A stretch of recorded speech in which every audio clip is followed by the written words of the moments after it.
ઓમકાર બિંદુ સંયુક્તમ નિત્યમ ધ્યાયન્તિ યોગિનઃ કામદમ મોક્ષદમ ચૈવ ઓમકારાય નમો નમઃ. ગુજરાત વિશ્વકોશ ટ્રસ્ટ આજે શિક્ષણવિદ શ્રી દાઉદભાઈ ઘાંચી જ્ઞાન પ્રતિભા એવોર્ડ આપણે આંતરરાષ્ટ્રીય ખ્યાતિપ્રાપ્ત વિજ્ઞાની અને ખગોળ ભૌતિક શાસ્ત્રી ડૉક્ટર પંકજ જોશી સાહેબને અર્પણ કરવા જઈ રહ્યા છીએ. એ સમારંભમાં આદરણીય શ્રી ગોવિંદભાઈ ધોળકિયા સાહેબ, શ્રી પી.કે. લેરી સાહેબ, શ્રી કુમારપાળ દેસાઈ સાહેબ અને આપ સૌ માનવંતા મહાનુભાવોનું વિશ્વકોશ પરિવાર વતી હાર્દિક સ્વાગત કરું છું. અમારી વિશ્વકોશની પ્રણાલી પ્રમાણે વિશ્વકોશ ગાનથી આ કાર્યક્રમનો શુભારંભ કરીશું. હું બેન શ્રી અલ્પાબેન શાહને વિનંતી કરું એ વિશ્વકોશ ગાન પ્રસ્તુત કરે. આપણે એમાં સંમિલિત થઈએ. અહીં જ્ઞાન સૂર્ય સંચારે આપણું ચિત્ત પ્રકાશિત કરે. અહીં જ્ઞાન યજ્ઞ સહુ કરે ચિત્તનું વિશ્વ વિકાસિત કરે. શબ્દ પ્રકાશે અર્થ ઉજાશે. શબ્દ પ્રકાશે અર્થ ઉજાશે. તર્ક મર્મના સહજ વિકાસે. જ્ઞાનામૃત નિર્ઝરે અર્ઘ્ય સૌ સત્યદેવને ધરે. ધન્ય ગુર્જરીની શુભ દ્રષ્ટિ વિશ્વકોશની એવી સૃષ્ટિ. તમસ તાપ સંહરે અંતરે સુખ સમજણનું ઠરે. રેવા જળશી શક્તિદાયિની સત્ય સમુદા મુક્તિદાયિની. વિશ્વ વિહારજ કરે શીલ સત્વ સંહરે. ગુર્જરી વિશ્વરૂપને વરે. ગુર્જરી વિશ્વરૂપને વરે. ગુર્જરી વિશ્વરૂપને વરે.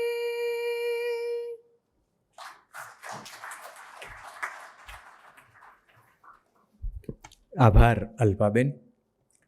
અલ્પાબેનના અવાજમાં દર રવિવારે 10:30 વાગે ગુજરાત વિશ્વકોશ ટ્રસ્ટની યુટ્યુબ ચેનલ પરથી એક સરસ બાળ વાર્તા અને એક સરસ બાળગીત આપણી ત્રીજી પેઢી માટે અમે નિયમિત પ્રસારિત કરતા હોઈએ છીએ, તો એનો આપ લાભ લેશો.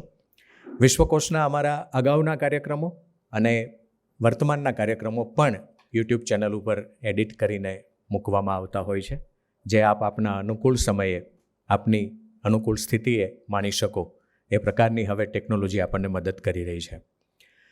આ 2 ડિસેમ્બરે વિશ્વકોશની સ્થાપનાને ગોવિંદ બાપા 4 દાયકા પૂરા થાય છે, 40 વર્ષ પૂરા થાય છે. અને 4 દાયકાની આ મજલના આપ સૌ સાક્ષી છો.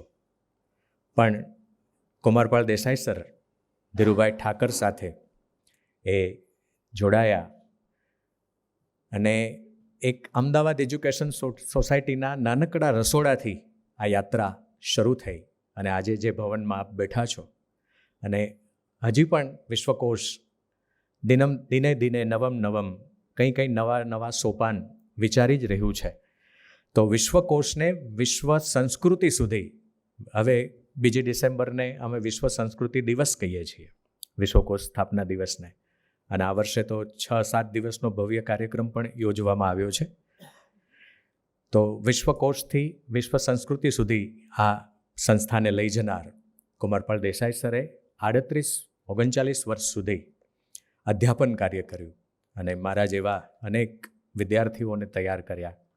અમને એનો ખૂબ ગૌરવ છે. 5 વિષયમાં સર PhDના માર્ગદર્શક છે અને રંજીતરામ સુવર્ણચંદ્રક અને છેલ્લે અહિંસા એવોર્ડ મળ્યો, છેલ્લે જૈના એવોર્ડ પણ સાહેબને મળ્યો. એનાથી આપ સૌ વાકેફ છો. ત્યારે હું કુમારપાળ દેસાઈ સરને વિનંતી કરું કે આજના આ શિક્ષણવિદ શ્રી દાઉદભાઈ ઘાંચી જ્ઞાન પ્રતિભા એવોર્ડ સમારંભમાં પોતાની પ્રાસંગિક વાત રજૂ કરે.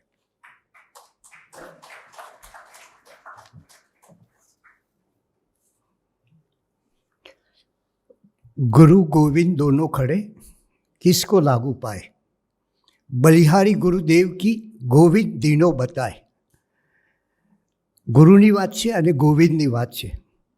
આદરણીય ગોવિંદભાઈ તો અહીંયા છે, પણ એમના જે ગોવિંદ છે એમનું હંમેશા એમ કહેવાનું છે કે મારા જીવનની જવાબદારીઓ અને કર્તવ્ય બજાવવામાં પ્રભુએ મારો હાથ અને સાથ ક્યારેય છોડ્યો નથી.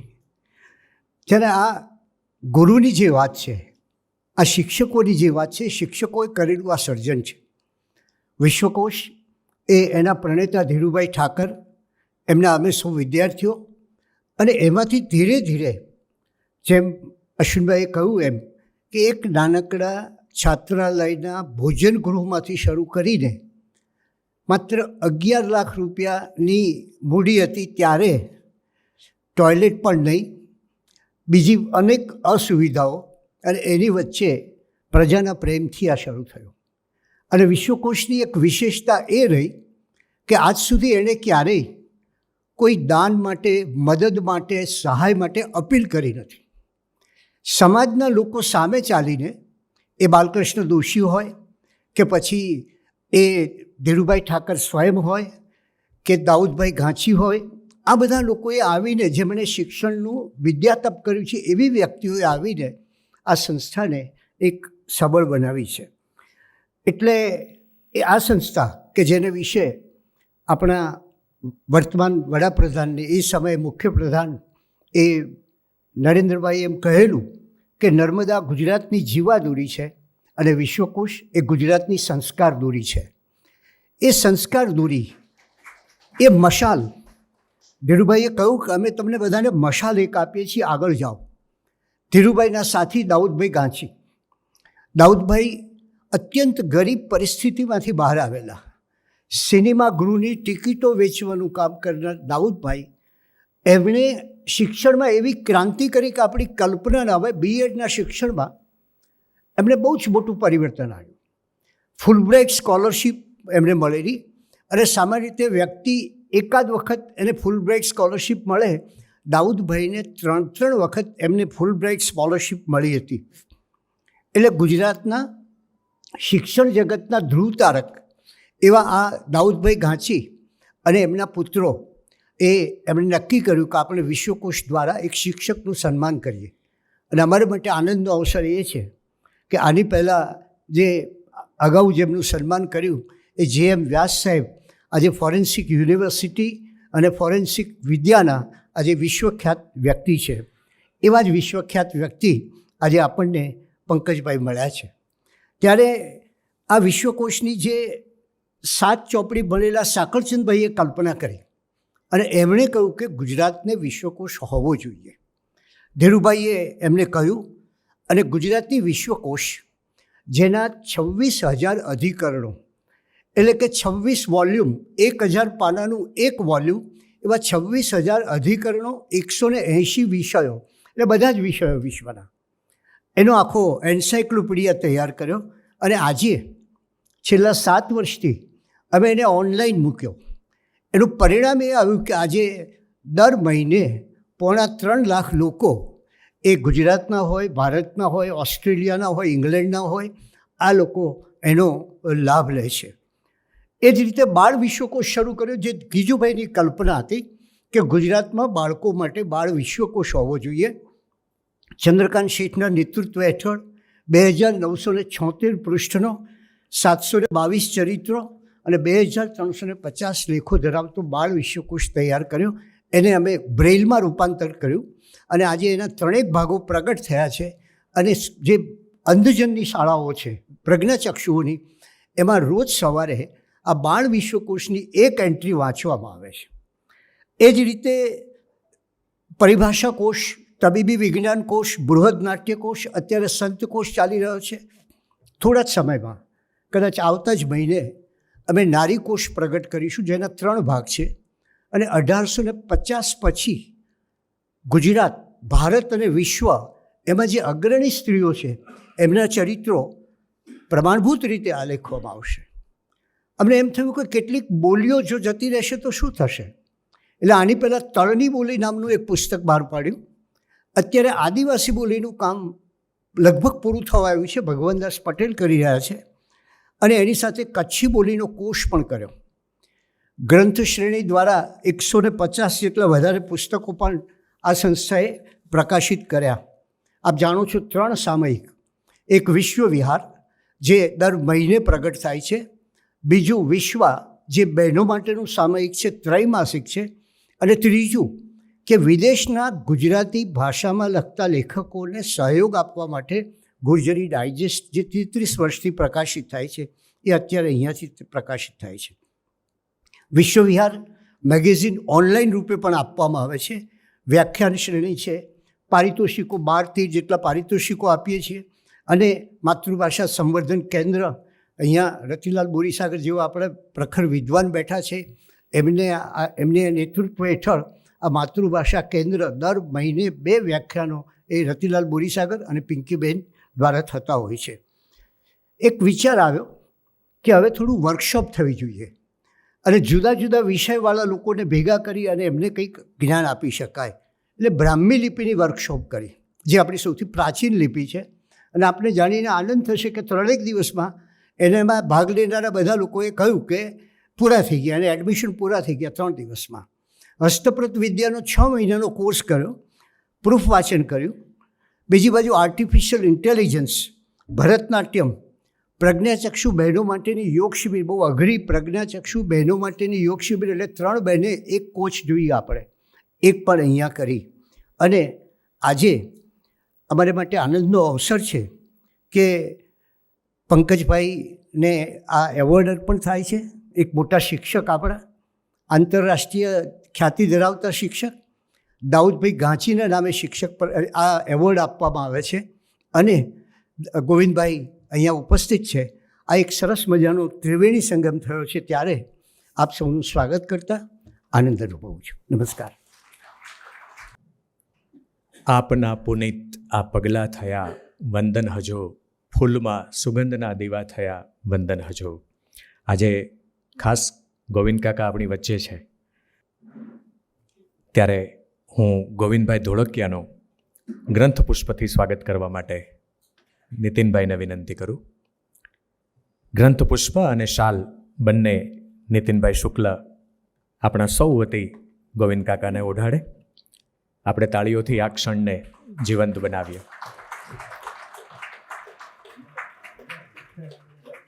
રાજ્યસભાના સાંસદ અને બહુ મોટા ઉદ્યોગપતિ, પણ એટલું જ સરળ વ્યક્તિત્વ.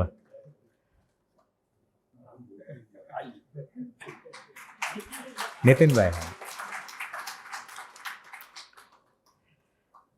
આજના એવોર્ડી ડૉક્ટર પંકજ જોશી સાહેબનો થોડો વિગતે પરિચય કરાવવા, અને હું તો વિનંતી કરીશ લેરી સાહેબને કે આપ ગોવિંદ કાકાનો પણ થોડોક પરિચય આપજો આ ઓડિયન્સ માટે. તો લેરી સાહેબ, જેમણે 5 મુખ્યમંત્રી સાથે અગ્ર સચિવ તરીકે કામ કર્યું, અને હાલમાં સોમનાથ ટ્રસ્ટ અને સદવિચાર પરિવાર ટ્રસ્ટમાં જે સુકાન સંભાળી રહ્યા છે. લેરી સાહેબ જ્યાં પણ હાથ મૂકે એ સંસ્થા ખૂબ પ્રગતિ કરે. તો લેરી સાહેબને વિનંતી કરું કે આજે એ આપણા એવોર્ડી પંકજ જોશી સાહેબનો અને ગોવિંદ કાકાનો આપણને થોડો વિગતે પરિચય કરાવે.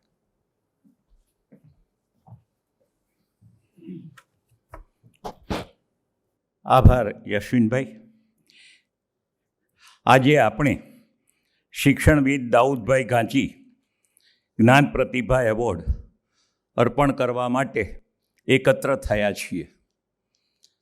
આ સંસ્થાના સ્થાપક ડૉક્ટર ધીરુભાઈ ઠાકર અને દાઉદભાઈ ગાંચીએ એમની કારકિર્દી દરમિયાન મોડાસામાં સાથે કામ કરેલું, અને આ બંને ગુરુવર્ય દ્વારા ગુજરાતના શિક્ષણનું જે કામ થયું છે એની આપણે કેટલી નોંધ લીધી છે એ આપણે પૂછવા લાયક પ્રશ્ન છે. બંનેએ ખૂબ લાંબા સમય સુધી ચિંતન, વાંચન, ચર્ચા વિચારણાને અંતે આપણને ખૂબ આપ્યું છે.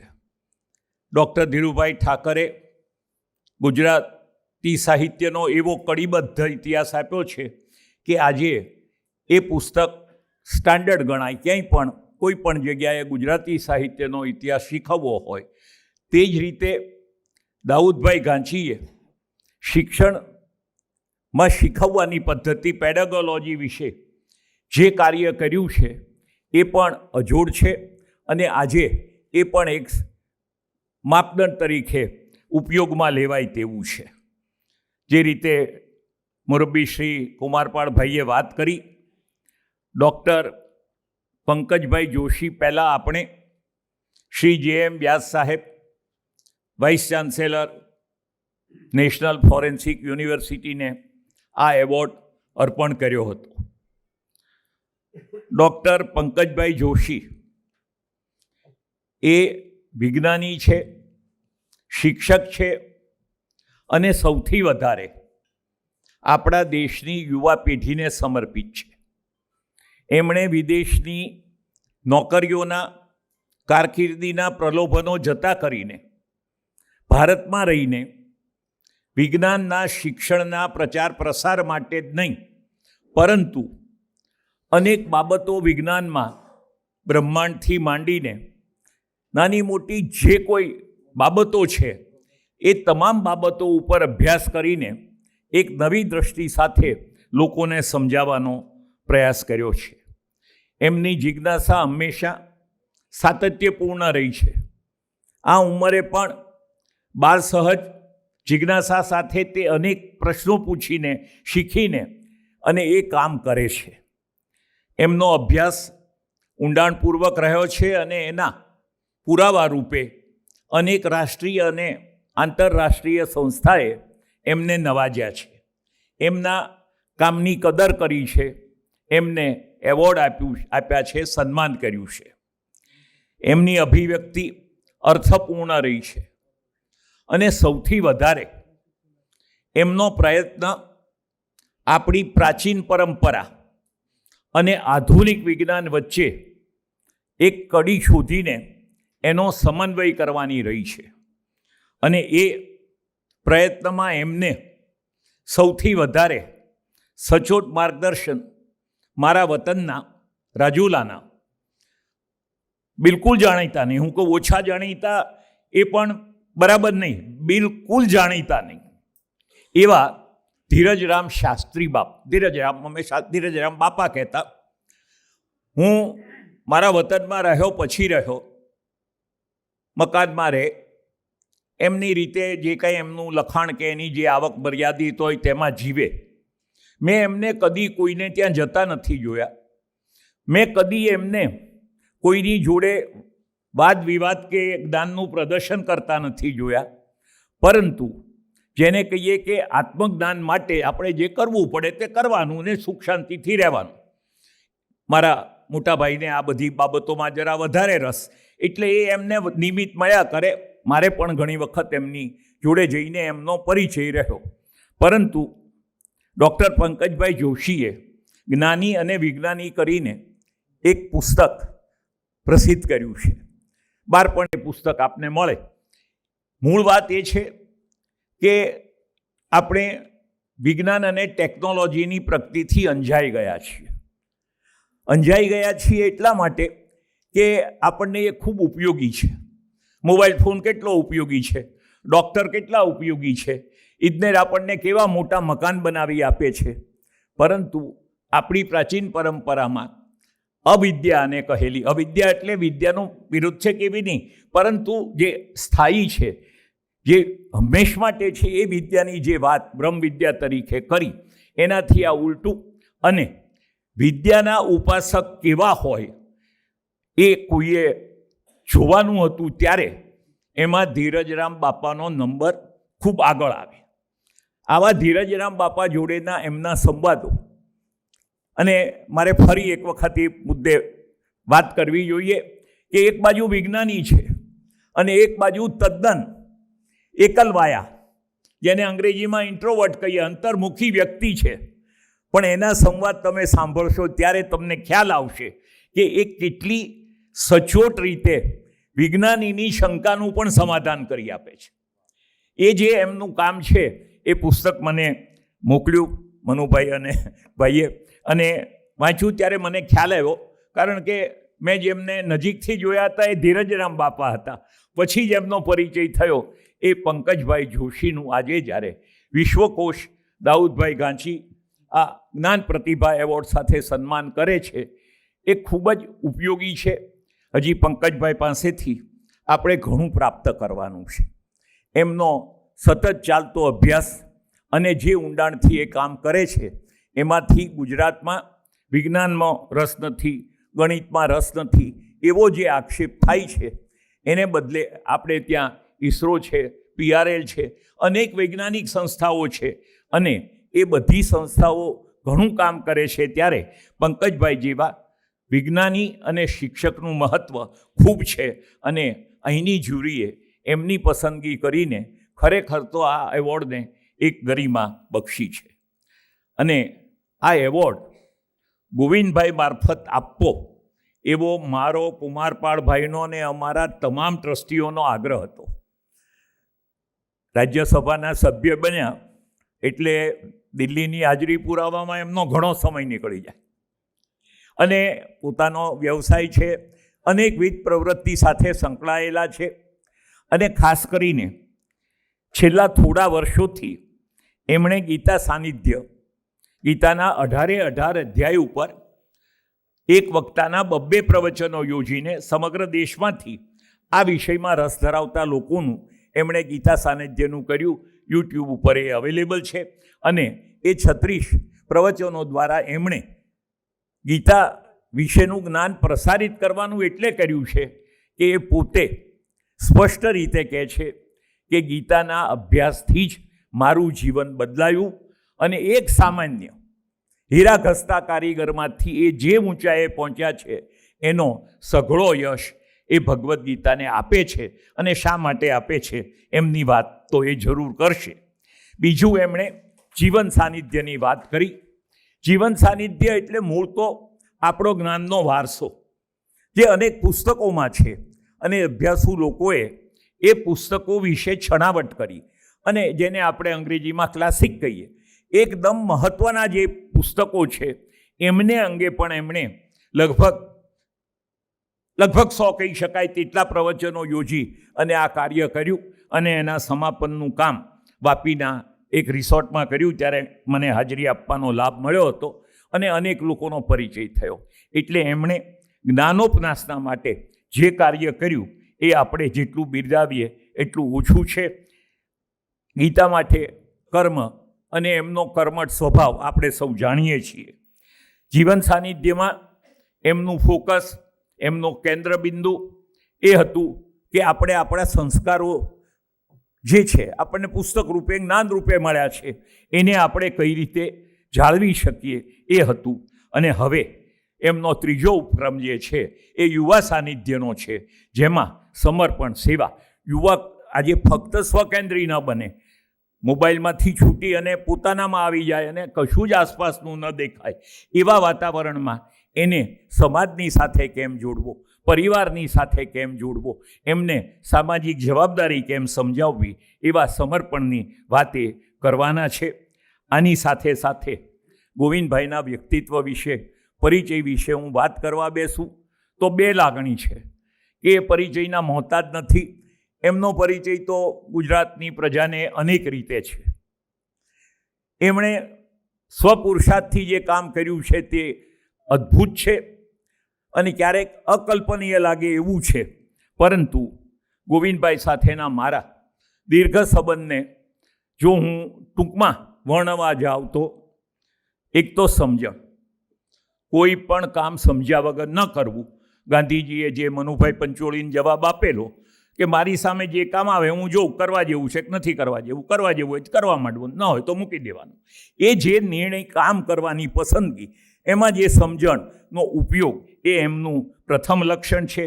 ક્ષમતા, કામ કરીએ એટલે ક્યારેક ધાર્યું થાય, ક્યારેક ધાર્યું ન થાય.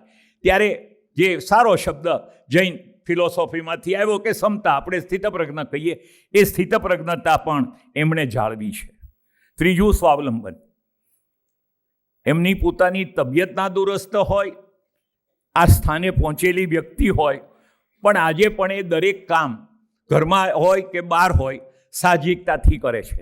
એમના માટે સ્વાવલંબન એ જીવન મંત્ર છે, એના જીવન સાથે વણાઈ ગયેલો છે. અને એમના કુટુંબ વચ્ચે એકવાર હું એમને ત્યાં સુરત હતો ને મને કહ્યું કે લગ્ન કાલે છે પણ આજે બધા કુટુંબવાળા છે, આવો. એટલે હું તો ગયો અને 801 માણસો હતા. એટલે મેં ગોવિંદભાઈને કહ્યું કે ભાઈ આ તમે કુટુંબ કીધું, પછી મને એણે બરાબર ગણાવી આપ્યા કેટલા ભાઈ, કેટલા બેન, કેટલા વેવાય. મને કે આમ 800નો સરવાળો થાય છે. એટલે આ સંબંધો સાચવવાવાળા છે. આ સંબંધો એક પ્રસંગે 800 માણસ આવે અને એ બધાની કાળજી કરવી એ કેટલું મુશ્કેલ કામ છે આજના સંદર્ભમાં, એ આપ સૌ સમજી શકશો. અને છેલ્લું, સેવા. આજે સવારે જ ઉવારસદના અમારા સદવિચારના કાર્યક્રમમાં એણે કહ્યું કે ઉદારતા કરનાર દાનવીરને યાદ રાખે છે, કંજૂસને કોઈ યાદ નથી રાખતું એમ કહ્યું. પણ અમારે ત્યાં સૌરાષ્ટ્રમાં તમને ખબર હશે કદાચ કે જે અતિ કંજૂસ હોય ને એનું નામ ન લે ગામમાં, કે એનું નામ લઈએ તો બપોરે ખાવા ન મળે. આજે એક પ્રકૃતિ હતી, એ વાત આ હતી. અને એમનું જે જીવનચરિત્ર લખ્યું છે એ જીવનચરિત્રનું ટાઇટલ્સ છે એ ડી બેર્સનું જાણીતું સૂત્ર ડાયમંડ્સ આર ફોર એવર. એમાં એમણે એક નાનું વાક્ય ઉમેર્યું છે, સો આર ધ મોરલ્સ. નીતિમત્તાનો ચુસ્ત આગ્રહ રાખવો એ કોઈ ગુણરૂપે નથી, એ આપણા જીવનની પ્રાથમિક જરૂરિયાત છે. એ એમણે એમની જીવનકથામાં ઉજાગર કર્યું છે કે નીતિમત્તા વગરનું જીવન એ પાશવી જીવન છે. એ જીવન ન કહી શકાય એવું જીવન છે.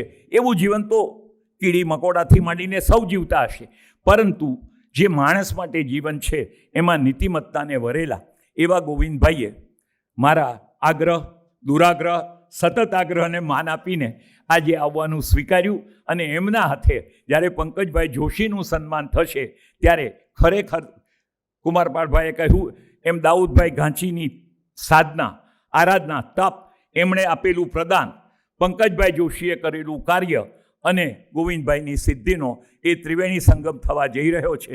ત્યારે વધારે વાત ન કરતા પ્રબુદ્ધ આ જે શ્રોતાજન છે એની હાજરી અમારે ત્યાં ઓછી દેખાય, પણ આ જ્યારે યુટ્યુબ ઉપર આવતીકાલથી આ આખા સમારંભનું આવશે ત્યારે હજારો લોકો આ વિશ્વકોશના કાર્યક્રમને રસપૂર્વક નિહાળે છે.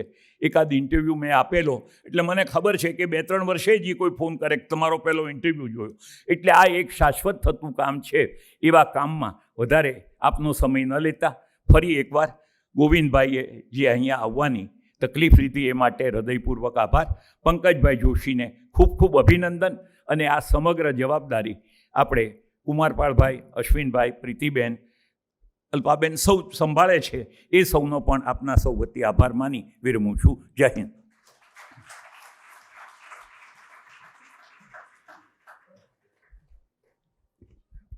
આભાર સર.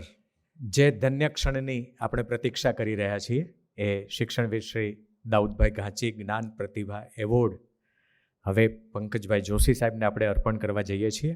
હું જોશી સાહેબને, ધોળકિયા સાહેબને, સર્વે મહાનુભાવોને આગળ સ્થાન લેવા વિનંતી કરું છું. બેન શ્રી પ્રીતિબેનને વિનંતી કરું, સૌ પ્રથમ આપ ગ્રંથ પુષ્પથી આજના આપણા શિક્ષણવિદ શ્રી દાઉદભાઈ ઘાંચી જ્ઞાન પ્રતિભા એવોર્ડના વિજેતા ડૉક્ટર પંકજ જોશી સાહેબને ગ્રંથ પુષ્પની સુવાસ અર્પણ કરીને એ પછી હું વિનંતી કરીશ માનનીય શ્રી બોરીસાગર સાહેબ અને શ્રી મનુભાઈ શાહ, બંને મિત્રો શાલ ઓઢાડીને સન્માન કરશે. મનુભાઈ અને બોરીસાગર સાહેબ. બોરીસાગર સાહેબને લેતા ઉભા રહો ને, ઉભા રહો પછી ફોટો કંઈ નહીં. આદરણીય શ્રી બોરીસાગર સાહેબ અને ગુર્જર ગ્રંથરત્ન કાર્યાલયના શ્રી મનુભાઈ શાહ, બંને મહાનુભાવો શાલ ઓઢાડીને ડૉક્ટર પંકજ જોશી સરનું સન્માન કરશે. આપણે કરતલ ધ્વનિથી આ ક્ષણોને શાશ્વત બનાવ્યું.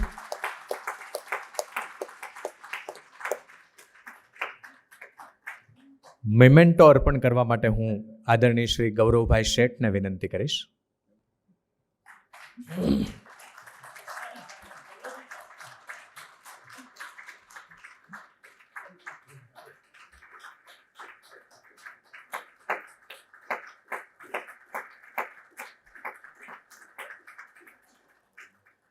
આદરણીય શ્રી ગોવિંદ કાકાને વિનંતી કરીશ, આપ ચેક અર્પણ કરીને શ્રી પંકજ જોશી સાહેબનું સન્માન કરો. આવી જાઓ.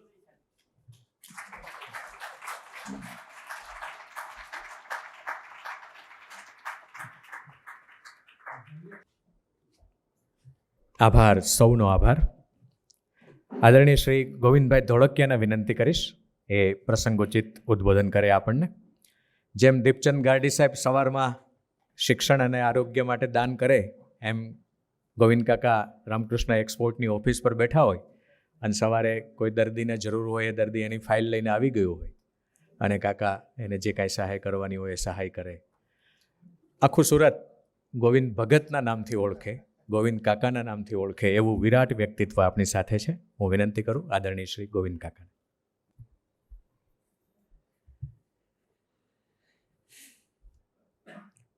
निर्माण मोहा जित संग दोषा आध्यात्म नित्या विनिवृत्त कामा द्वंद्वेर विमुक्ता सुख दुख संज्ञे गसंत्य मूढ़ा पदमाव्ययम तत् कृष्ण कन्हैया लाल की जय.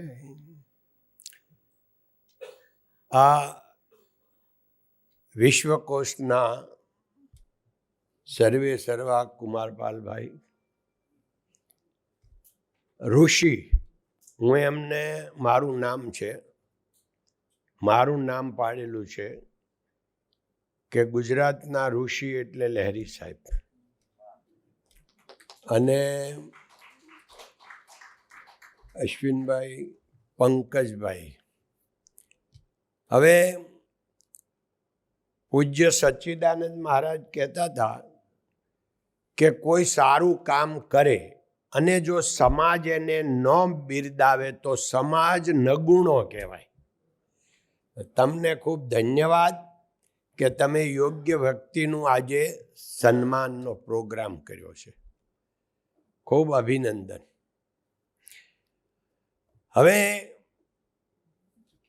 સામે જે બધા બેઠા છે ને એ બધા આપણી જેવા છે. આ લેરી સાહેબે કીધું ક્વોન્ટિટી નથી સાહેબ, પણ આ ક્વોલિટી છે. એટલે આ જે હોલ ભર્યો છે એમાં કદાચ 200 હોય ને, પણ એ 2 લાખ બરાબર છે.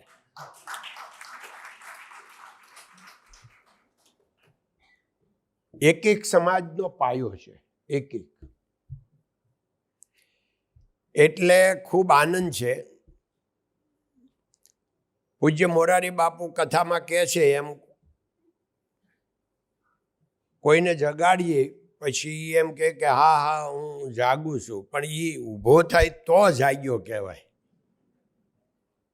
એમ ઊંઘમાં હોય એને જગાડાય, પણ જાગેલા હોય એને હું જગાડવું. એટલે હું ઘણું બધું સાહેબ બોલું, પણ આયા હું બોલવું? આ લોકો બધા જાગેલા જ છે. એટલે આપણે થોડું વાતોમાં આત્મશ્લાઘા થશે એવું આપને લાગશે, પણ એ મારી મજબૂરી છે. એટલા માટે કે હું ભણેલો જ છું નહીં. તો હું ભણેલો હોઉં તો કાંક ભણતરની વાતો કરું ને. મારી પાસે છે ખાલી એક્સપિરિયન્સ, અને એક્સપિરિયન્સમાં શું આવે હું એટલે હું આવે નરસિંહ મહેતા કહેતા એમ હું કરું એ જ અજ્ઞાનતા, શકટનો ભાર જેમ શ્વાન તાણે, સૃષ્ટિ મંડાણ છે એની પેરે, જોગી જોગેશ્વરા કોઈ જાણે. એમ થોડુંક હું આવશે એટલે ક્ષમા યાચના એને માટે. કારણ કે આમાં લગભગ તો બધા ગોવિંદ કાકાને ઓળખતા હશે, અને આમાં તમે ઘણા બધા કાકા છો ગોવિંદ કાકાની જેમ, આપણે બધા હરખા. મને આનંદ થયો હોય તો પાછળ 2, 3, 4 દીકરીઓ બેઠી છે.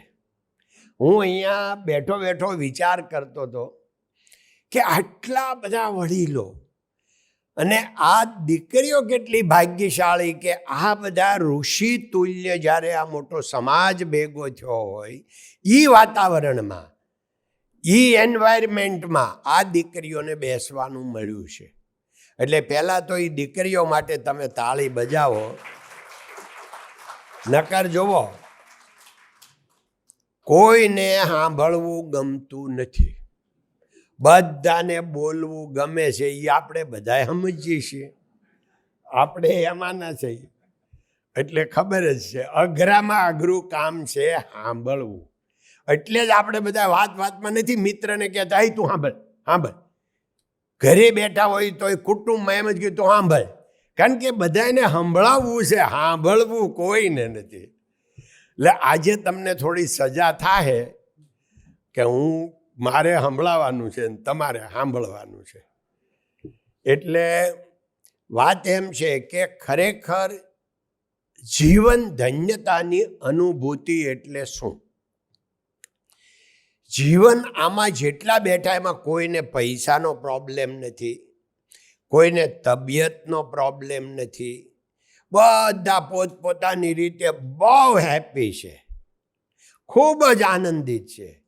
અને પણ છેલ્લું જે જીવવાની જડીબુટ્ટી આવે છે એ આવે છે વિચારો. કે આ બધું આપણને ખબર હોય, જ્ઞાન આવી ગયું એટલે સુખ મળી જાય એવું કોઈ ગેરંટી નથી. ભક્તિ આવી ગઈ એટલે સુખ મળી જાય એવી ગેરંટી નથી. જેમ ભગવાનને પામવાના 3 રસ્તા, જ્ઞાન, ભક્તિ અને યોગ. યોગ માર્ગ, કર્મ માર્ગ અને ભક્તિ માર્ગ. તો એ રીતે આપણને બધા જ્ઞાની તો છે જ. નાનામાં નાનું બાળક હોય ને તોય એને જ્ઞાન છે કે આપણે એને ચોકલેટ આપી પછી પાછી ન અપાય, એ જ્ઞાન એને છે. જ્ઞાન તો બધાને છે, પણ જ્ઞાનનું અમલ કેટલો મનમાં થાય. એટલે માણસ સુખી કોણ? જેનો વિચાર, મન સંતોષનો ઓડકાર, એ સુખી. અને દુઃખી કોણ?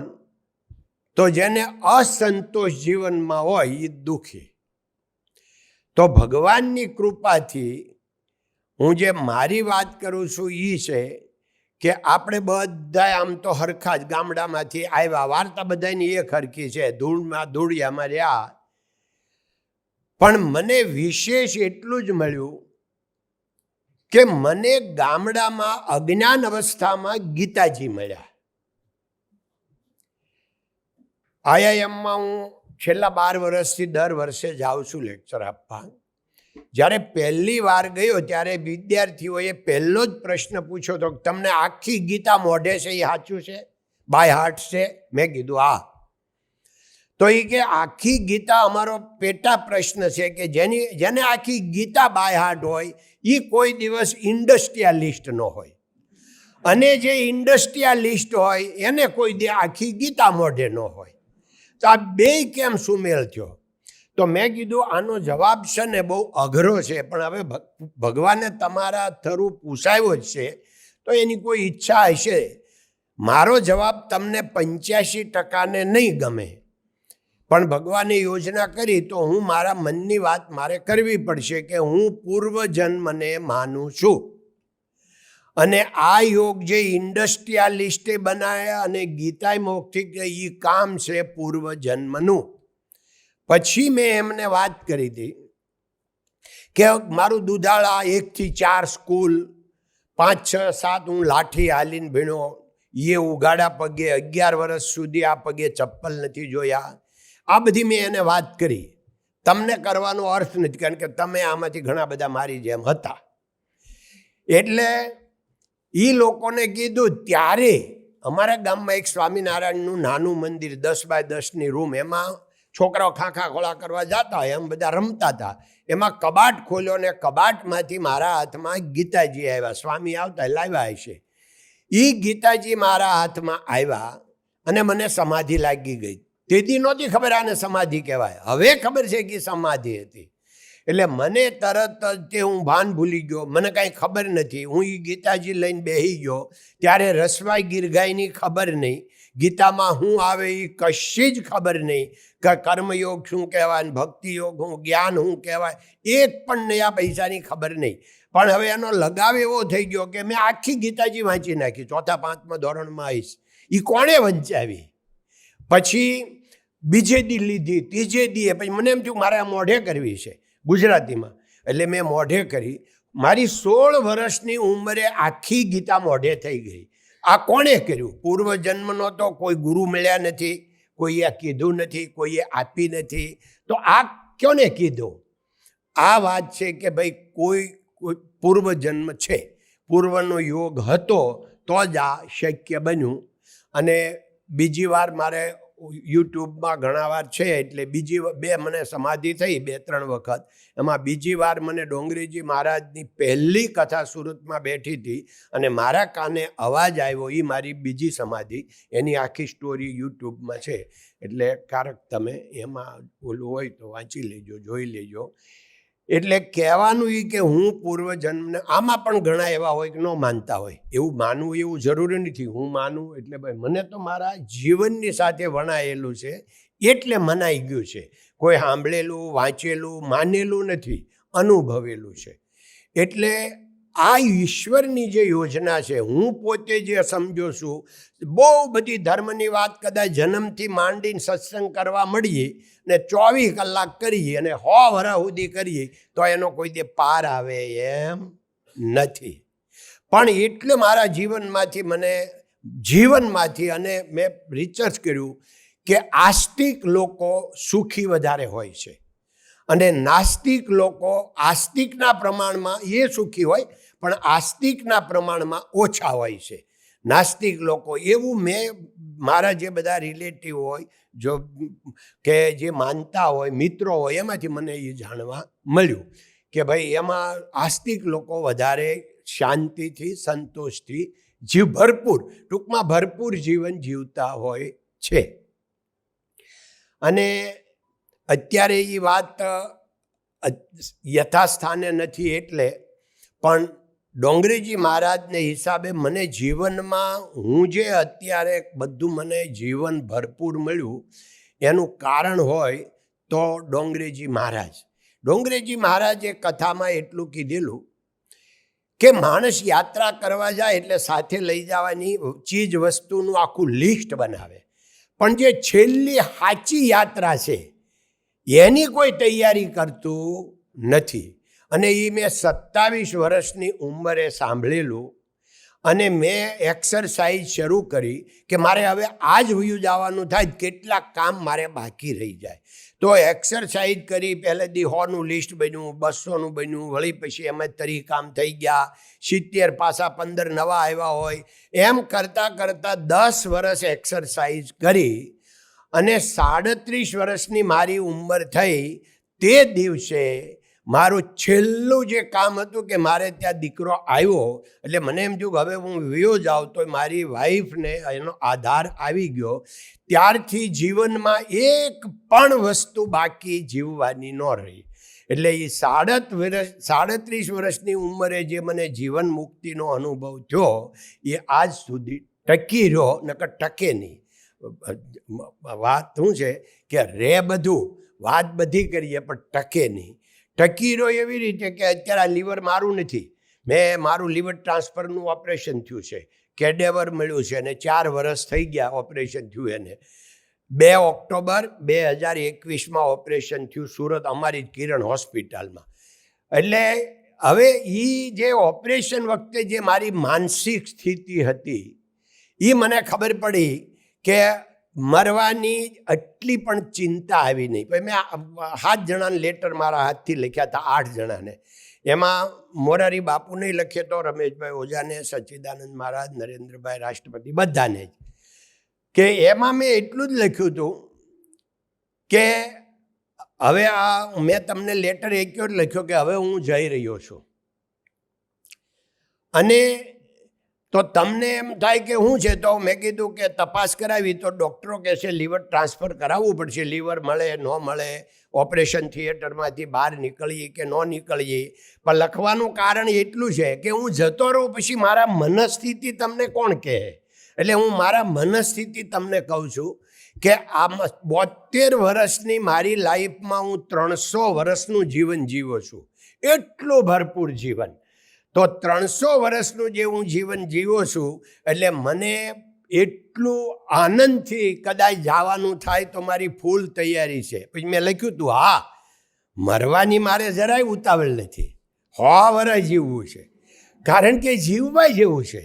સ્વર્ગનું સુખ જે આવે વર્ણન એની કરતાંય સારું છે. કારણ કે સામાન્ય રીતે શું હોય, સંસારમાં આપણે ફેમિલીનું હોય. સાહેબે વાત કરી એમ અમારા લગ્નને 54 વર્ષ થયા. હવે 54 વર્ષમાં કાકી મારી અરે એકે વાર નથી બાંધ્યા. 54 વર્ષ, 54 વર્ષમાં અમારો ઝઘડો નથી થયો. આ જીવનની સાર્થકતા. એટલે આ તો બીજી બધી વાત તો છે, પણ આ તો હું તમને અંદરની કહું છું. એટલે જીવવા જેવું એટલે શું તમને કહું, ભગવાનની દયાથી અમારા ફેમિલીમાં 200 તો ગાડીઓ હશે, બરાબર છે. હવે 5 પ્લેન છે. હવે આ બધું તમે ખાટલે જ પાટલે જ ખાટલે ને ખાવાનું બધું જ મજા હોય તો એમ કાંઈ જવાની ઉતાવળ નહોતી. પણ મેં કીધું આ જ જવાનું થાય તો મારે અત્યારે જવાની તૈયારી છે. આ દુનિયામાં જે એક પણ ઈચ્છા મારી બાકી નથી. એટલું ભરપૂર જીવન જીવો છું. કારણ કે આટલી વાત મેં આપને એટલે કીધી, તમે બધા આવું જ જીવન જીવ્યા છો. કોઈને પૈસાની પડી હોય તો તમે અહીં ન બેઠા હો, ઉદ્યોગપતિ થઈ ગયા હો, કારણ કે તમે બુદ્ધિશાળી તો હતા જ. પણ તમે કેમ ઘણાવા લેખક રહ્યા કે તમે अपने लिए तो सब लोग करते, दूसरे के लिए करे वही. આપણે બીજા માટે કામ કર્યું છે, બીજાને સુખે સુખી. એટલે વાત એ છે કે તમારે બધાને સંતોષકારક હોય. પણ આ તબક્કે એક મેસેજ આપતો જાઓ કે બધાને જવાનું તો સાચું જ છે, પણ જે થવું હોય થાય જીવનમાં. કદી પણ જિદ્દી નહીં બનવું, કદી પણ. અને જે કે એને હા પાડવાની. મારું સૂત્ર આ 50 વર્ષથી છે, આખા કુટુંબમાં પ્રચલિત છે, હગાવાલામાં પ્રચલિત છે કે કોઈ પણ વાત કરતા હોય અને કોઈ દે ના નહીં પાડવાની કે તું એમ નહીં, એ બોલવાનું જ નહીં. ત્યારે જ ના પાડવાની કે કાં એ વાત કરે છે એમાં કાં તો એને નુકસાન જાય એમ હોય, કાં મને નુકસાન જાય એમ હોય. બાકી બેમાંથી એકોઈને નુકસાન ન જાય એમ હોય તો કોઈ દે ના જ નહીં પાડવાની.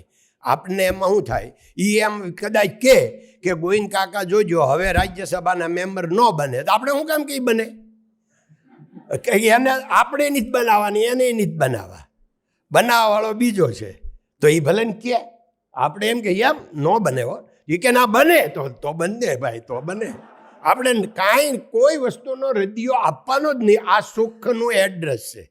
એટલે આપણે જિદ્દીપણું મૂકી દઈએ એટલે 80% સુખ આવી જાય. ખાલી જિદ્દીપણું મૂકી દઈએ. આ ઉંમરે થોડોક પ્રોબ્લેમ જિદ્દીપણાનો હોય એટલે મેં આટલું તમને ટકોર કરી છે. અને એમાં મને જે સુખ મળ્યું છે એવું જ સુખ આપ સૌને પણ જીવતા જીવે જીવન મુક્ત બની શકીએ આપણે આજથી જ, એવી ભગવાનને પ્રાર્થના. અને મને અહીંયા બોલાવી, હાવ સામાન્ય માણસ, ક્યાં રાજા ભોજને ક્યાં ગાંગો તેલી, એમ આ એટલા બધા આઈએએસ ને આ બધા જેને કહેવામાં આવે ડિગ્રીનો કાંઈ પાર ન હોય, માસ્ટર ડિગ્રી ને PhD ને આવા બધાની સામે આ અભણને ઊભો રાખ્યો. આ ઈશ્વરની કૃપા. કોઈ એમ કે તમે ઈશ્વરને જોયો કે એના ચમત્કાર જોયા? ભાઈ ચમત્કાર ડગલે ને પગલે બને. આને ચમત્કાર કહેવાય કે નહીં? આ ચમત્કાર, ઈશ્વરના ચમત્કાર આ જ ચમત્કાર છે. તો ભગવાનને પ્રાર્થના કે આપણે બધાય સર્વે જના સુખીન સંતુ, સર્વે સંતુ નિરામયા. આપણે બધાય સુખી રહીએ, આનંદ કરીએ, જીવવા જેવું છે જીવી લઈએ. ધન્યવાદ. જય હિન્દ, જય ભારત, નમસ્તે. અને આ પંકજભાઈને જે આજે તમે યોગ્ય માન સન્માન આપ્યું એને હું પણ સપોર્ટ કરું છું અને મારા હાથે અપાયું. અને તે આ છેલ્લી વાત રહી જાય, સારું કર્યું. આ પ્રોગ્રામ પહેલો એવો જિંદગીમાં અમારી કંપની સિવાય, અમારા કંપનીના પ્રોગ્રામ તો મારા ટાઈમે થતા હોય, કંપની સિવાયના કોઈ પ્રોગ્રામ મારા ટાઈમે થયો હોય તો આ પ્રોગ્રામ.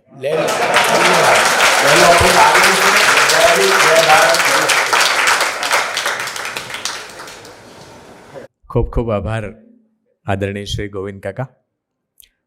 હવે આજે આપણે જેમને શિક્ષણવિદ શ્રી દાઉદભાઈ ઘાંચી જ્ઞાન પ્રતિભા એવોર્ડથી વિભૂષિત કર્યા, એવું સુંદર વ્યક્તિત્વ ડૉક્ટર પંકજ જોશી સાહેબ, જેઓ અમદાવાદ યુનિવર્સિટીમાં ભૌતિકશાસ્ત્રના ડિસ્ટિંગ્વિશ્ડ પ્રોફેસર તરીકે અને international centre for space and કોસ્મોલોજીના સ્થાપક ડિરેક્ટર તરીકે પોતાની સુંદર સેવાઓ આપી રહ્યા છે. એમની જ વાતો એમના મુખે એમના પ્રતિભાવ રૂપે સાંભળીએ. વિનંતી કરું પંકજભાઈ જોશીને. આમ તો આકાશ કે સમંદરમાં ક્યાંય પણ કેડી નથી. આમ તો આકાશ કે સમંદરમાં ક્યાંય પણ કેડી નથી. અર્થ એનો એ નથી કે કોઈએ સફર ખેડી નથી. શ્રી પંકજ જોશી સાહેબ.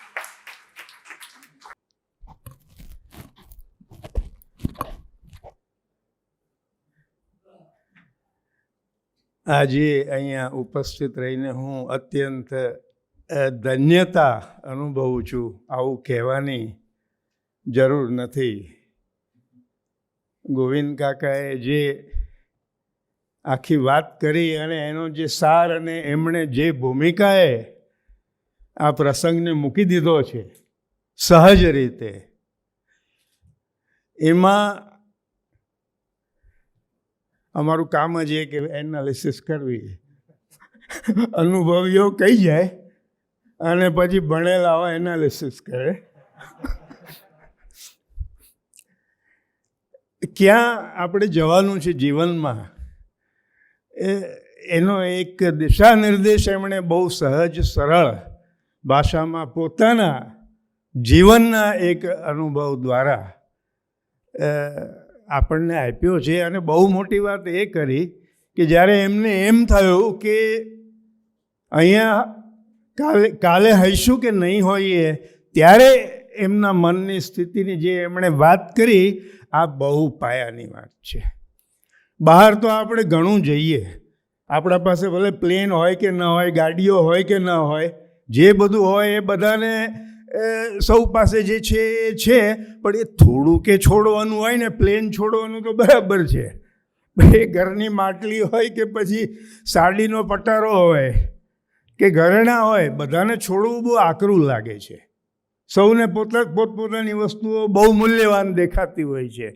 પણ એ જ્યારે વાત આવે કે એનું કંઈ તમને પેલું એક અંદેશો ન રહે કે અહીંયા હોઈએ કે ન હોઈએ, અને તો પણ સંતોષની ભાવના હોય, તો એ આ વાત છે એ સૌએ એક લક્ષ્ય રૂપે રાખવાની છે. અને એ વાત એમણે આજે પોતાના સરળ શબ્દ અને અનુભવ દ્વારા કહી છે. આભાર તો મારે આદરણીય શ્રી કુમારપાળભાઈ, વિશ્વકોશ અને આપ સૌ વિશ્વકોશ સાથે જોડાયેલા આદરણીય લહેરી સાહેબે જે ઉલ્લેખ કર્યો શાસ્ત્રીજીનો, જ્ઞાની અને વિજ્ઞાની આ મારું પુસ્તક, અને એ આપ એને નજર ફેરવો એવી મારી હૃદયપૂર્વકની વિનંતી છે. એની વાત હું કરીશ હમણાં કે આજના યુગમાં જે વિજ્ઞાન કૂદકે ને ભૂસકે એક બાજુએ આગળ વધી રહ્યું છે અને બીજી બાજુએ આપણી અહીંની એક પરંપરા અધ્યાત્મ, આ બંને વિશે એના સમન્વયની કેમ આવશ્યકતા છે, આજે અનિવાર્ય આવશ્યકતા કેમ છે, એ તો કરશું. વાત પણ મારે મુખ્ય 2 કે 3 વાત કહેવી છે. એક તો એ કે જે સંશોધન, જે કાર્ય અમે કર્યું બ્રહ્માંડને વિશે વિચારવાનું, આદરણીય લહેરી સાહેબે વાત કરી કે જિજ્ઞાસા, કુતૂહલ, અને આ કુતૂહલ અને જિજ્ઞાસા એ જ માણસને જીવનના અંત સુધી જીવંત રાખે છે. શ્રદ્ધા પણ ત્યારે જ પાકી થાય છે જ્યારે કુતૂહલમાંથી પછી સાધના થઈ અને એની સ્થિરતા થાય. ગોવિંદ કાકાએ વાત કરી, એ ગીતા લઈને બેઠા અને એમણે વચ્ચેનો આખો ગાળો કહી દીધો કે ક્યારે ગીતા હાથમાં આવી અને 37 વર્ષે ક્યારે શું થયું. તો એ જે આખો ગાળો છે એની અંદર જે છે એ પાકું થતું જાય છે. એ જે સ્થિરતા થાય, આ સ્થિરતાની જે વાત આવી, હવે એ સ્થિરતા ક્યારે થાય, કેમ થાય, તો એમાં ગીતામાં જ કહ્યું છે અથવા યોગ સૂત્રમાં જ કહ્યું છે કે તમે ગીતા વાંચો કે યોગ સૂત્ર વાંચો કે પછી એક સેવાનું કામ લઈને લાગો, કર્મયોગ કરો કે પછી એક સાહિત્યના એક સુંદર સમુદ્રની અંદર કે પછી કાવ્ય. આજે કવિને શું કહ્યું છે? કવિને આર્ષ દ્રષ્ટા, જે ખૂબ દૂરનું જોઈ શકે, એને કવિ વાસ્તવમાં કહેવાય છે. સાહિત્ય પરિષદમાં પણ એ જ વ્યાખ્યા હશે, મને ખાતરી છે. પણ મારું કહેવાનું એ છે મુખ્ય કે આ જો સ્થિરતા આવે એક વખત, અને તો પછી ત્યારે ઊંડાણ પકડાય છે. અને એ સ્થિરતાથી ઊંડાણ આવે અને ઊંડાણથી પાછી સ્થિરતા આવે. બંને પરસ્પર છે, બંને પરસ્પર છે, એકબીજાને એમાંથી આગળ ને આગળ લેતા જાય છે. તો બ્રહ્માંડ વિશેની આ જિજ્ઞાસા કે આ વિશ્વને સમજવું, મારું પોતાનું, ગોવિંદ કાકાએ રજા આપી દીધી છે એટલે હું થોડુંક હું કરી લઉં તો એમની રજા છે, ચાલો. એટલે મારું શું કહેવાનું છે કે એ બ્રહ્માંડ વિશેની જિજ્ઞાસા, આ વિશ્વને સમજવું, કેવા નિયમોથી આ સમગ્ર જગત ચાલે છે. અંતે તો આપણે જોઈએ છીએ કે જીવનમાં એ નિયમો લાગુ પડે છે. રોજબરોજની ઘટનાઓમાં પણ નિયમો લાગુ પડે છે. દરેક વસ્તુ એક અથવા બીજા નિયમથી થાય છે. તો આઇઝેક ન્યૂટન લો કે આલ્બર્ટ આઇન્સ્ટાઈન લો કે મેક્સ પ્લેન્ક ક્વોન્ટમ થિયરીના શોધક, એને તમે લો, તો આ બધાની મૂળ જિજ્ઞાસા એવી હતી કે આ વિશ્વને સમજવું, એમાં કયો પાયાનો નિયમ કામ કરે છે એની એક ઝાંખી કરવી. હવે આ વાત થઈ અને આજે ભગવદ્ ગીતાની અને શ્રદ્ધાની અને ભક્તિ અથવા તો એ જે શબ્દ આપણે વાપરીએ, પણ એ હું એક મને પ્રસંગ અનાયાસે જ અત્યારે યાદ આવી જાય છે, તો કયા સિવાય હું નથી રહી શકતો, કે મેક્સ પ્લેન્ક. આજે આ બધી એઆઈની ને એ બધી વાત થાય છે, ક્વોન્ટમ કમ્પ્યુટિંગ, એઆઈ, તો એ મેક્સ પ્લેન્ક છે, એમનો કંઈક 70મો કે એવો કોઈ જન્મદિવસ હતો અને બધા ભેગા થયા હતા અને બધાએ ચર્ચા એ સમારંભમાં એ શરૂ કરી કે આ મેક્સ પ્લેન્કે આટલી સફળતા એ આ કુદરતનું આ રહસ્ય કેવી રીતે જોઈ શક્યા. ત્યારે બધાએ પોતપોતાના અભિપ્રાય આપ્યા. કોઈએ કહ્યું કે એટલા બધા હાર્ડવર્કિંગ, એવું સતત કામ કરે કે એટલે પછી એમને આ, બીજા કોઈએ કહ્યું કે એમની મેનેજમેન્ટની કેપેસિટી, બધી ગોઠવણી ક્યાંથી ક્યાં કેમ કરવી, એ એમનું જબરું એક પેલું. આલ્બર્ટ આઇન્સ્ટાઈન ઊભા થયા અને કે હું આ કોઈ વસ્તુ સાથે એટલો સહમત થતો નથી. એ કે મારું કહેવાનું એવું છે કે, અને આ આઇન્સ્ટાઈનના શબ્દો છે અને આ લખાયેલા શબ્દો છે, તમને જો રેફરન્સ જોઈએ તો એ પણ હું આપી શકીશ. એમણે એવું કહ્યું કે જેમ એક ભક્ત છે એ મંદિરમાં જાય અને પોતાની જાતને એ મંદિરના જે અધિષ્ઠાતા કે દેવ કે ઈશ્વર કે જે નામ આપો તે, જે એમાં સમર્પણ કરીને જ્યારે એ પોતાની જાતને ખોઈ બેસે છે, એવી રીતે મેક્સ પ્લેન્ક છે એ કુદરતના મંદિરમાં ગયા. ત્યાં જઈને એમણે પોતાની જાતને ખોઈ દીધી અને ત્યારે એમને પ્રકાશનું જે એક કિરણ મળ્યું, એ તમારી ક્વોન્ટમ થિયરી.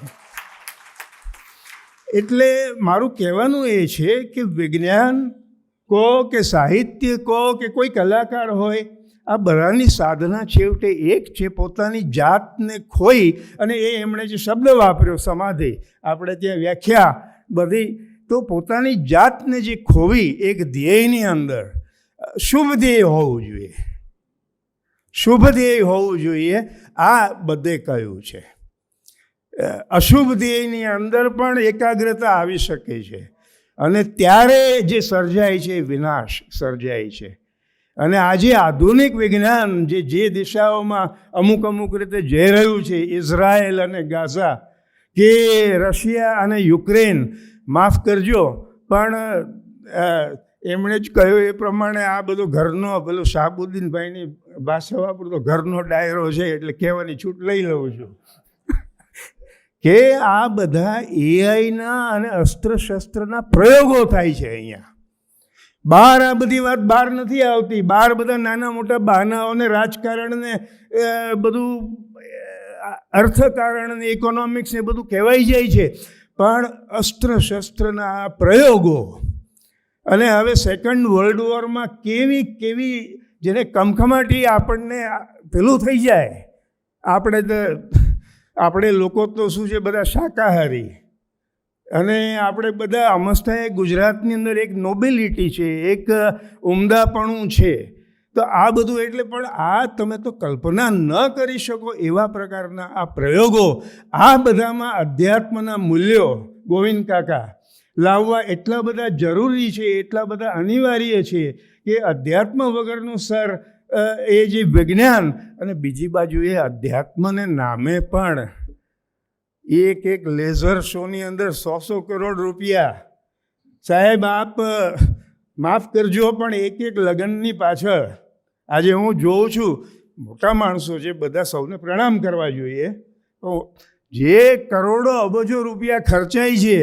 હવે હું એમ કહું કે એમાં એનો તમે 1% અમારા જેવાને આપો ને, જો તો અમારે માટે નથી જોતા, પણ આપણા બાળકોને માટે, આપણા વિદ્યાર્થીઓને માટે આપણે શું કરી શકીએ. આજે નિખાલસ રીતે આપણે વાત કરીએ તો આપણી યુનિવર્સિટીઓ આજે ક્યાં છે? આપ વિચાર કરો, આજે દુનિયાની જે ટોપ યુનિવર્સિટીઝ છે એની અંદર આપણી વેર આર વી? 200, 300, 500ની અંદર ક્યાંય કોઈનું સ્થાન નથી. આપણે બધા આપણી રીતે સુખી છીએ, એ સાચું છે, આપણે સુખી લોકો છીએ એટલે બરાબર છે, વી આર હેપી.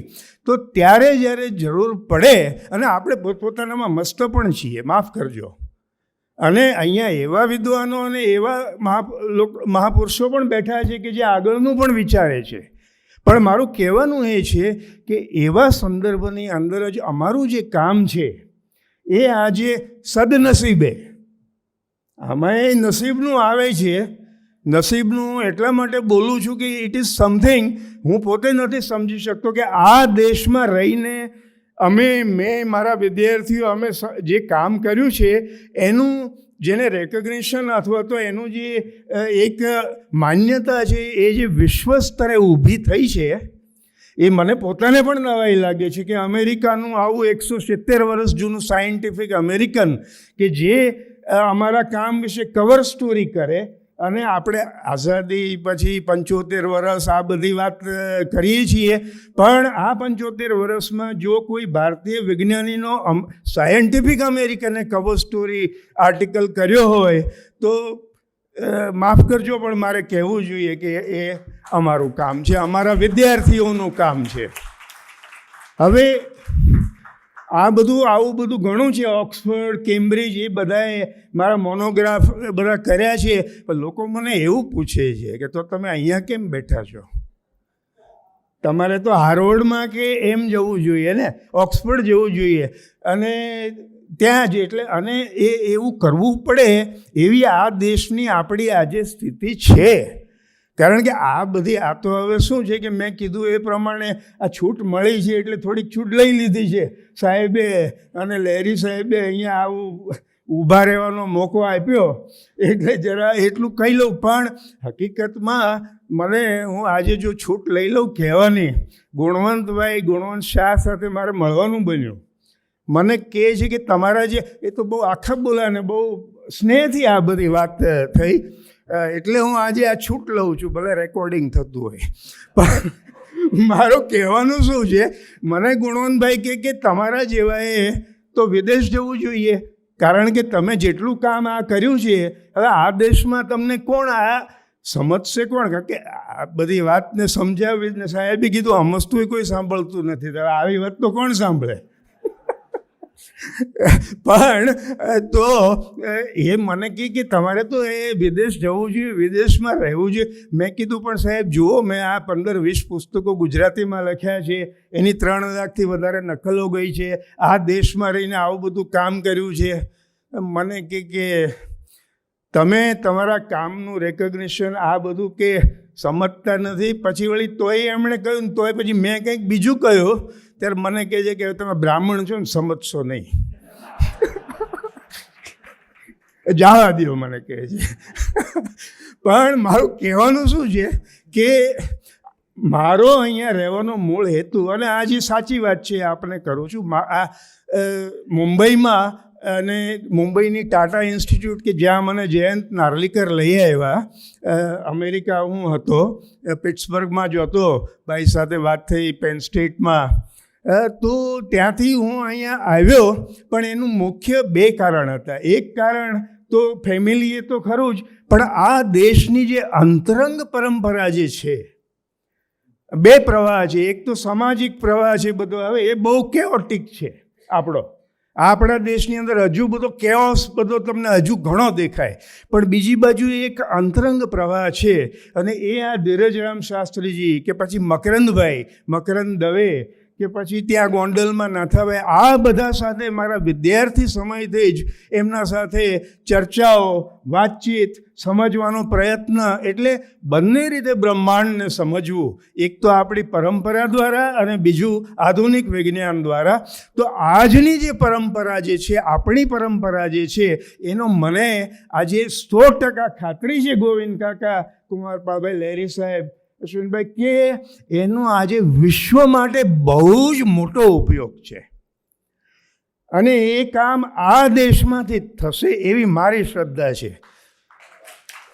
એ કામ છે અમેરિકા રહીને કે ઇંગ્લેન્ડ રહીને નહીં થઈ શકે. એમના માટે આપના જેવા મહાપુરુષોની આવશ્યકતા છે કે જેના આશીર્વાદ મળે. એટલે તમે જો માત્ર હું આ તરફ જોઈને મહાપુરુષો બહુ એવું નહીં, અહીંયા પણ આ બાજુ પણ અહીંયા જે એક જે, તો આ જે સમગ્ર પ્રયત્ન જો થાય તો જ આપણે વિશ્વના માટે એક ઉત્તમ કાર્ય કરી શકીએ. આ વાત છે. હવે ગુજરાતમાં જે હું આવ્યો, તો મારો ધ્યેય એવું હતું કે ગુજરાતના અનેક વિદ્યાર્થીઓના પત્રો મને મળ્યા કરે, અને મારા બાએ મને એમ કીધું કે આખી જિંદગી બહાર રહ્યો, કારણ કે TIFRમાં ખરો અને બહાર બધે જવાનું, તો કે કામ ગુજરાતમાં નહીં કરવાનું કોઈ દિવસ.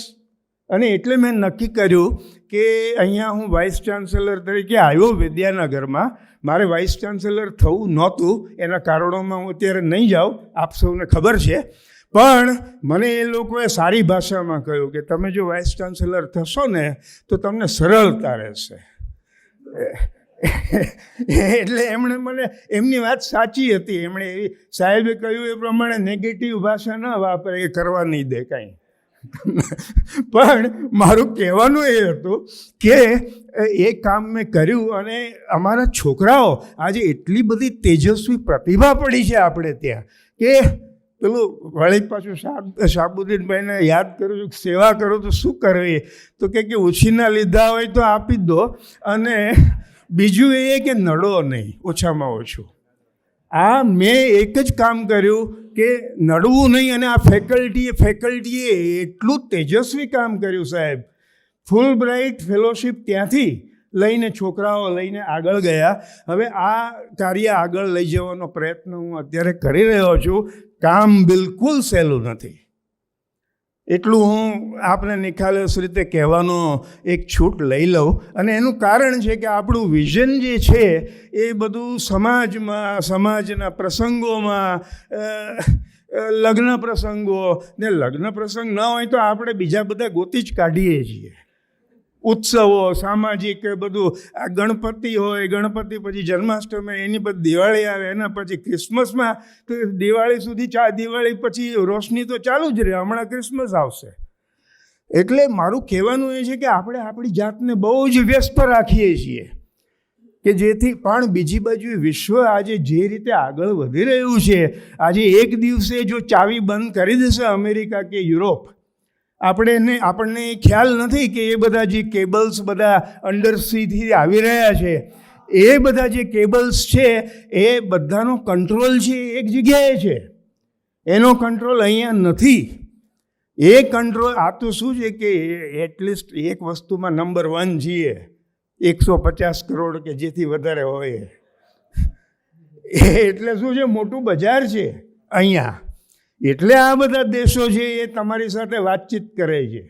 અને ઓફકોર્સ આપણી ઘણી મેરિટ્સ પણ છે, પણ મારું કહેવાનું એ છે કે આ પ્રયત્ન ગુજરાતને માટે હું કરી રહ્યો છું એમ ન કહેવાય, પણ જે અમારું જે કાર્ય છે એને કંઈક જે સફળતાઓ મળી છે એનો ઉપયોગ કેમ થાય આપણા વિદ્યાર્થીઓ માટે, યુવાનો માટે, આ એક ઝંખના છે. શિક્ષક આ શબ્દ વપરાયો એનો મને ખૂબ આનંદ થયો. દાઉદભાઈનું સ્મરણ થયું અહીંયા. એ પણ બહુ મોટી વાત છે. હકીકતમાં તો શિક્ષક આ હવે એક્સટિંક્ટ સ્પીસીસ બનતું જાય છે. જે શિક્ષકોની આપણે વાત સાંભળેલી, જે શિક્ષકો આપણને મળેલા, એ હવે તો એજ્યુકેશનલ કન્સલ્ટન્ટ આવતા જાય છે. આ જે ફિઝિક્સવાળા એ ઇસ્યુ બહાર પાડ્યો છે ને, એ અબજો રૂપિયા. આજે માસ્ટર એવું કહે છે કે ડૉક્ટર આટલું કમાય છે, વકીલ આટલું કમાય છે, તો હું શું કામ પાછળ રહું? અને તમારા છોકરાઓને ભણાવીને તમે ક્યાં મોકલવાના છો બીજે? એટલે આખી આ જે માનસિકતા બદલાઈ છે, એટલે એમાં આપણે દાઉદભાઈને યાદ કરીએ તો આ બહુ મોટી વાત છે. અને છેલ્લી વાત એટલી કરી દઉં કે આને માટે જે જરૂરી છે આપણા બાળકો માટે એક સંશોધનનો સ્પિરિટ, ઇનોવેશન. અને એ હું કહું બહુ આનંદ સાથે કે ગુજરાતમાં પણ આજે નવી પેઢી છે એને એવું નથી કે હું એક આટલું MBA કરી નાખું ને પેકેજ મને મળી જાય કે મારો બિઝનેસ. એ લોકોને પણ, આપણા છોકરાઓને પણ ફ્રન્ટિયર ઉપર કામ કરવું છે, નવું સંશોધન કરવું છે, અમારે વિશ્વ કક્ષાએ કંઈક પ્રદાન કરવું છે. તો આ માટે R&D, રિસર્ચ અને ડેવલપમેન્ટ.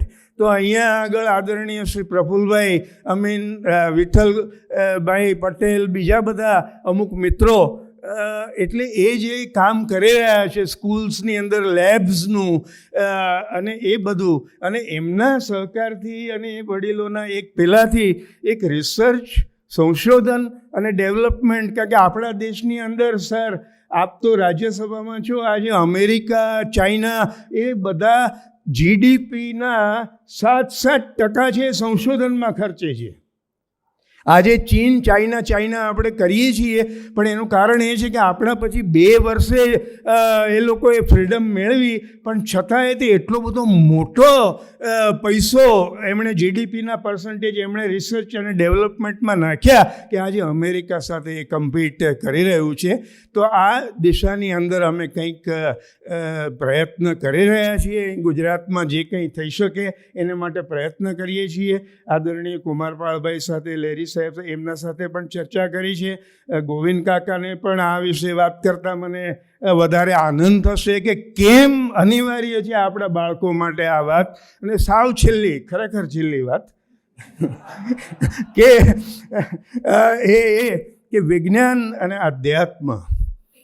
આજે વિજ્ઞાનનો દુરુપયોગ એ હું કહી ચૂક્યો, અને બીજી બાજુએ આધ્યાત્મનું પણ મોટું અર્થકારણ, અધ્યાત્મને ધર્મમાં અને સંપ્રદાયમાં લઈ જઈને, પણ યંગ જનરેશનને આ જોતું નથી. આજે નવી પેઢીને આ વાત મંજૂર નથી. આપ છોકરાઓ સાથે વાત કરી લેજો, તમારા જ છોકરાઓ સાથે, કુટુંબમાં, બધે. એ લોકોને માત્ર દોરા ધાગા બાંધીને ખુશ થવું, પણ એમને સમજવું છે કે આ શું છે, આ શું વાત કરી રહ્યા છો. અને એને માટે આપનો ભવ્ય પ્રયત્ન કે એ ગીતાનું જે જ્ઞાન છે, શું છે ગીતાનું વિજ્ઞાન હકીકતમાં. મેં એના ઉપર કંઈક નોંધ પણ બોરીસાગર સાહેબના, સલ્લા સાહેબના ને એમના કહેવાથી થોડીક નોંધ લખવાની પણ શરૂ કરી છે. કારણ કે એમનો બહુ જ પ્રેમ ભર્યો કે તમે વિશ્વરૂપ દર્શન એટલે શું આધુનિક વિજ્ઞાનના સંદર્ભમાં. કારણ કે અમે કોસ્મોલોજિસ્ટ, તો અમે બ્રહ્માંડની વાત કરીએ. અને કુમારપાળભાઈ મેં એક કે 2 લેખ તો લખ્યા છે, વધારે નથી લખ્યા, એને માટે હું ગિલ્ટી છું. પણ વિશ્વ વિહાર, અહીં નામ જ વિશ્વ વિહાર છે, વિશ્વકોશની વાત છે. તો એ વિશ્વની ભાવના જો આપણા મનમાં આવે અને એ R&Dનું કામ છે એ ગુજરાતની અંદર જો મોટા પાયે એક ઊભું થાય તો એને માટે અમે એક પ્રયત્ન કરી રહ્યા છીએ. અને એમાં વિજ્ઞાન અને અધ્યાત્મ આપણી પરંપરાનું પણ સાચું સંશોધન કરીને એને આપણા બાળકો પાસે મૂકવાની છે. આપણી પરંપરાને પણ માત્ર કેવળ માન્યતાની દ્રષ્ટિએ નહીં, અને વિશ્વકોશે એ કામ 40 વર્ષ આજે જે પૂરા થાય છે તો જે એના કામોનું એક તમે શું કહેવાય, આપણે એક જે ઓવરઓલ પર્સ્પેક્ટિવ તમે જુઓ કે કેટલી જુદી જુદી દિશાઓની અંદર એક પ્રદાન, તો એ એક જ્ઞાનની ઉપાસના છે, જ્ઞાન યોગ છે. મને અહીંયા આવવાનું મળ્યું અને ખાસ તો ગોવિંદ કાકાએ અનુકૂળતા કરી પધાર્યા, અને આપ સૌને એક આ નાનકડો એક સત્સંગ થઈ ગયો આપણે એવું માનો. સત્સંગનો અર્થ એવું નથી કે કોઈ સાધુ પાસે જઈને એને જ સત્સંગ કહેવાય. સત એટલે સાચી વસ્તુ, અને એનો સંગ એટલે આજે આપણે જે વાત કરી છે, લહેરી સાહેબે કહ્યું કે એ સત્યની ઉપાસના જ એક અથવા બીજી રીતે, એટલે એ એક સંગ થયો અને એમાં મને ભાગ લેવાનો એક તક મળી. ખૂબ ખૂબ આભાર, ધન્યવાદ, થેન્ક યુ.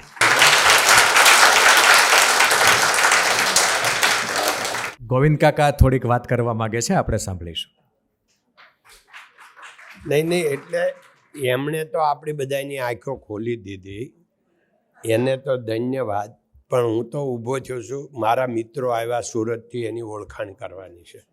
કપિલભાઈ, જગદીશભાઈ, કમલેશભાઈ, ઊભા થાવ. આ કપિલભાઈ શુક્લા છે અને નાટકના સમ્રાટ. એણે કેટલા નાટક લખ્યા ભાઈ? 34 નાટકો લખ્યા છે, અને ઘણું બધું છે, એ તમારા લેવલનું બધું છે ભાઈ. એટલે બહુ જય હો. અને આ જગદીશભાઈ અમારા એક્સ મેયર છે, પણ મારા મિત્ર છે, અને અમે લોકો સફાઈ અભિયાન 10 વર્ષ ચલાવ્યું, 1991 થી 2000. અમારા ખાસ એ અભિયાનના સાથી મિત્ર દર રવિવારે કરતા હતા. બહુ વ્યક્તિ વિશેષ છે.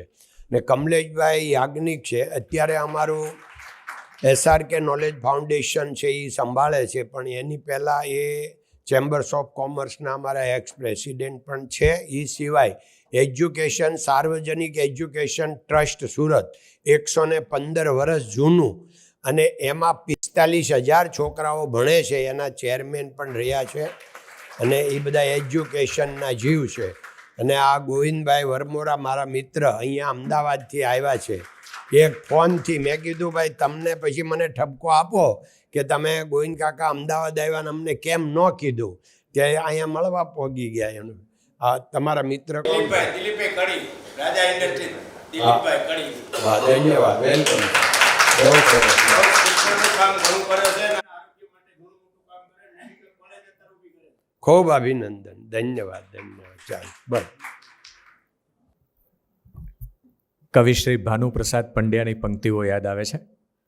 કારતકના સરિતા જળ જેવી વહેજો ઘર ઘર વાણી, ડગલે ડગલું એવું ભરીએ જીવન ઉમદા કહાણી. તો આપના સૌનું જીવન દિવ્ય અને ભવ્ય બને. અને આજે અધ્યાત્મ અને વિજ્ઞાન એનો જે આપણને સુભગ સમન્વય સાંભળવા મળ્યો, આ ધન્ય ક્ષણો બદલ સૌપ્રથમ એવોર્ડ સ્વીકારવા માટે પંકજ જોશી સાહેબનો આભાર માનું છું, જેનાથી અમારા એવોર્ડનું પણ ગૌરવ વધ્યું છે. અને ગોવિંદ કાકાનો વિશેષ આભાર કે આજે આખો દિવસ એણે અમદાવાદને આપ્યો છે આપણને. સવારે સંગીતાના કાર્યક્રમમાં હતા, અત્યારે આપણે વિશ્વકોશના કાર્યક્રમમાં છે. આપણે રાષ્ટ્રગીતને 1 મિનિટ ઊભા રહેશો, આપ સૌ આપનું સ્થાન જાળવી રાખશો. રાષ્ટ્રગીતથી સમાપન કરીશું. હું એમ કહું કે એક સાથ રાષ્ટ્રગીત શરૂ કરેંગે, શરૂ કર એ પછી આપણે રાષ્ટ્રગીત ગાઈશું. થોડા વધારે ટટ્ટાર ઊભા રહીશું, મસ્તક ઉન્નત રાખીશું. કવિવર રવિન્દ્રનાથ ટાગોરે લખેલું આ ગીત છે, આપણી ભાષાનું ઉત્તમ ગીત છે, આપણા દેશનું ઉત્તમ ગીત છે.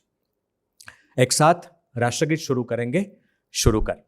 જન ગણ મન અધિનાયક જય હે ભારત ભાગ્ય વિધાતા, પંજાબ સિંધ ગુજરાત મરાઠા દ્રાવિડ ઉત્કલ બંગા વિંધ્ય હિમાચલ યમુના ગંગા ઉત્કલ જલધિ તરંગા તવ શુભ નામે જાગે તવ શુભ આશીષ માગે ગાહે તવ જય ગાથા जनगण मंगलदायक जय हे भारत भाग्य विधाता जय हे जय हे जय हे जय जय जय जय हे भारत माता की जय वंदे